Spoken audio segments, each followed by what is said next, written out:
The video you're about to watch is an example of logarithms, solving by substitution. There are other ways to do it, but for this kind of equation, the simplest way to me is to let some variable, I'm going to choose a, represent 3 to the power of x.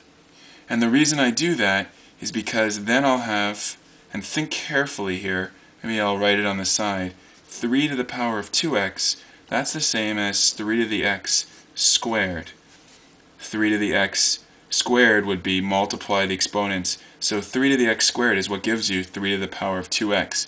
Why is that important? Because on my next line here, I'll write it as 3 to the power of x squared minus 5, 3 to the power of x equals minus 6, and I'll replace this 3 to the power of x with a. And look how easy the equation becomes. It's just a squared minus 5a equals negative 6.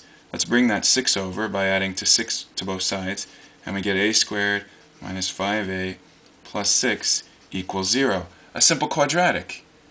How do we factor a quadratic? We look for what multiplies to 6 and adds to negative 5. The numbers are negative 3 and negative 2. They'll multiply to positive 6, add to negative 5, check. So we have a minus 3 or a minus 2 equals 0. In other words, let's separate into two pieces.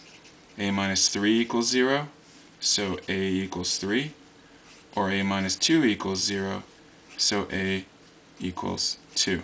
But we're not quite done. It's not really true that a equals 3. What's really true, let's keep that division, is 3 to the power of x. Remember, a is really 3 to the power of x, so really 3 to the power of x equals 3. And also a equals 2 really means that 3 to the power of x equals 2. The left-hand side I'll solve first because it's nice and easy. 3 to the power of x equals 3. What's x? What exponent makes this easy? Or, if that's harder, think like this. 3 is the same as 3 to the power of 1. Drop the bases. X equals 1. That side's done. But on the right-hand side, we've got a little more work to do. Let's log both sides. It would help, too, if I logged base 3 to save some time. If I log both sides base 3, that's good, because then log 3 to the power of x will just leave me with x according to our log rules.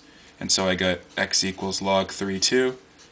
And using another one of our log rules, that's the same as log 2 divided by log 3. I know I'm going to need to round. X is approximately, bring out the trusty calculator, log 2 divided by log 3 equals, and I'll round to 3 decimals, x is approximately 0.631. And those are our two answers, 0.631 approximately, and x equals 1.